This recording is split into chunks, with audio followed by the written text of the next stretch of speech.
at PSR Performance today, and we are going to run this 65 Chevy Nova on the dyno. I've had it on the dyno already, but we had a pretty bad oil leak. It ended up coming down to, this has a 4L60 in it, and the dowel pin on the back of the block on the one side was missing, so it was making the trans shift.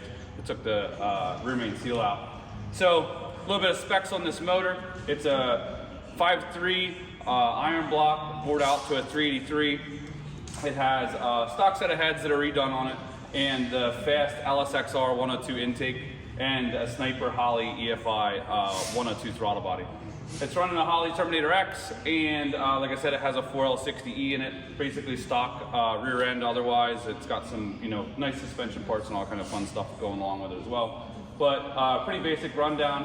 We had to fix some other fun stuff with it. When I was dyno tuning it the last time, started out with the cold start tuning, making the idle adjustments, which we'll probably do again today, and then I started doing the hot tuning, and when I went to do restarts with it, I couldn't get the crank. It ended up being, it had a bad ground in the back, the battery, for the cable coming out of the battery going down to the frame, just wasn't made right.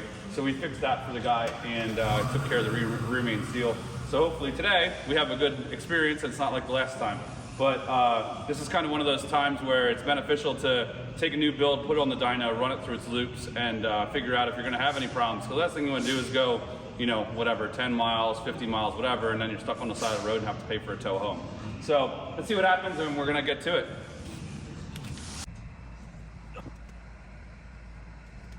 All right, so as you guys saw, I had to make a couple of little idle adjustments there. This cam's a little bit bigger than I was expecting. I didn't really have a cam card or anything, so kind of had to make it work so it wasn't continually dropping idle and stuff, or getting it to restart right. But in the process of that, I'm trying to calibrate the dyno so we can start doing some testing here. And typical 4L60, third gear left the building. So I just called the customer, talked to him a little bit, figured out what he wants to do. It is a used 4L60 he has in here, so who knows what the hell the deal is with it. But what we're going to do instead is we're going to run it in second, just so I can get the tuning process done. It's not the best and the most efficient way to get it, but at least he can have a kind of a full run out of the tune. It is going to skew our torque numbers quite a bit.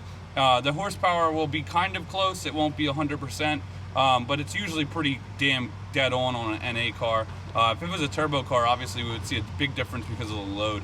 But yeah, that's what we're gonna do here. We're gonna make this happen and get at least the guy can drive the damn thing and get it home. I didn't even try fourth gear yet. It might have fourth, but I'm definitely not doing fourth gear pulls in the dyno. So yeah, let's see what happens.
running 22 degrees of timing, and it was a 12.0 AFR. A little fat, but I'm not going to go too crazy if you don't have the right kind of load that I would want. I usually want to see this in third, not in second. We made like 350 horsepower. Good enough for me to send it home to the guy.